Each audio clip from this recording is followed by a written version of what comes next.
So guys, आज की Monday night raw जो हो रही थी ओंटारियो कैलिफोर्निया टोयोटा सेंटर से, वो फाइनली एंड हो चुकी है। तो चलिए एक बारी हम भी नजर मार लेते हैं कि आज हमें क्या कुछ देखने को मिला और क्या जे उसो आज एक सिंगल चैंपियन बने या नहीं। तो वीडियो को एंड तक पूरा देखना। एंड नाउ आप देख रहे हैं रेसलमैनिक्स एंड सब्सक्राइब करना तो बनता है। तो शो की धमाकेदार स्टार्टिंग होती है लिव मॉर्गन एंड डर्टी डम डम की कार से, जहां जब वो रिंग में आ रहे होते हैं ना, तो ब्रॉन एंड ब्रॉनसन दोनों ही लड़ रहे होते हैं। लेकिन स्टिल मॉर्गन एंड डर्टी डम डम रिंग में आते हैं, कहते हैं कि देखो अब कुछ ही दिनों में हमें अपना टाइटल डिफेंड करना है अगेंस्ट रिया रिप्ली, बट क्या ही फायदा, जीतना तो जजमेंट डे को ही है। और अगर किसी को डाउट है कि हम मंडे नाइट रॉ को क्यों रूल करते हैं, तो चलो एक बार ये क्लिप देख लो, जहाँ पे हमें जजमेंट डे की डोमिनेंस दिखाई जाती है। जिसके बाद रिया रिप्ली वहाँ पे आ जाती है एंड कहती है कि यार चुप हो जाओ, इससे पहले कि मैं तुम्हारा मुंह तोड़ दूं और मैं तुम्हारा भूत बना दूं। एंड क्योंकि अब मैं फुली क्लियर चुकी हूँ लड़ने के लिए, तो बैड ब्लड में मेरे को पता है डॉम डॉम को कितना मजा आता है मैच में उंगली करने में, क्योंकि लिव मॉर्गन उन्हीं की वजह से तो तुम चैंपियन बनी हो। तो चलो ठीक है, एडम पियर्स ने इसको फिक्स कर दिया है। उन्होंने एक आइडिया निकाला है जहाँ पर लिव, जब तुम और मैं फाइट करेंगे ना, तो तुम्हारा ही प्यारा डर्टी डॉम डॉम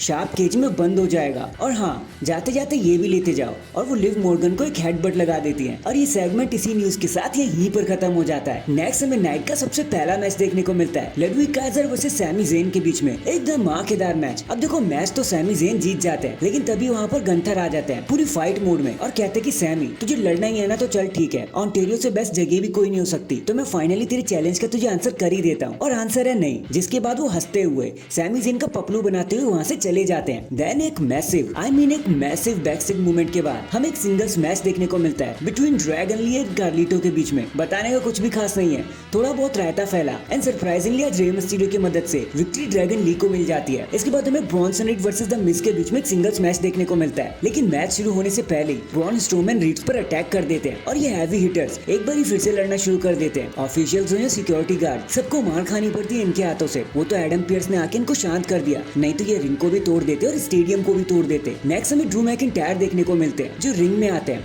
थोड़े इंटेंस होते हैं और कहते हैं कि भाई पंक तुम सही थे, लाइफ में पहली बार तुमने बिल्कुल सही बात करी है, लेकिन शायद तुम जानते नहीं हो कि अगर तुम सब कुछ हारने के लिए तैयार हो ना, तो मैं भी सब कुछ हारने के लिए तैयार बैठा हूँ। पंक तेरी फैमिली ने तुझे सही कहा था, तुझे इस मैच को छोड़ देना चाहिए था, क्योंकि तुझे पता नहीं है कि मैं कौन हूँ, लेकिन तेरी फैमिली जानती थी, इसीलिए उन्होंने तुझे मना कर दिया। ये हमेशा अच्छाई और बुराई के बीच में रहता है ना, तो चल इसको खत्म कर देते हैं एट बैड ब्लड। और राइट सीएम पंक, मैं हेल इन अ सेल में तुझे हमेशा के लिए खत्म कर दूंगा। एंड इतना कहकर ड्रू मैकिंटायर वहाँ से चले जाते हैं। फिर कुछ और बैकस्टेज मूवमेंट के बाद हमें the unholy union versus damage control के बीच में टैग टीम मैच देखने को मिलता है। कुछ खास नहीं है यहाँ बताने को, एक मूनसॉल्ट लगाकर इयो स्काई अपनी टीम के लिए मैच को जीत लेती है। नेक्स्ट अगेन कुछ बैकस्टेज मूवमेंट के बाद हमें एक टैग टीम मैच और देखने को मिलता है between the new day versus the American made creed भाई के बीच में। और आज तो न्यू डे का चाम बिल्कुल भी नहीं चल पाया, क्योंकि विक्ट्री क्रीड ब्रोस को मिल जाती है, जिसका मतलब साफ है कि it's the end for new day. अब न्यू डे का कुछ नहीं हो सकता। एंड फाइनली ये सारी चीजें लीड करती है हमें हमारे मेन इवेंट की तरफ, जहाँ होता है एक massive intercontinental championship match between Bron Breakker, जहाँ वो अपना टाइटल डिफेंड कर रहे थे against J Uso. And I think ये नाइट का सबसे बेस्ट मैच भी था, एकदम मेन इवेंट वर्थी। अगर ये किसी पेपर व्यू में भी होता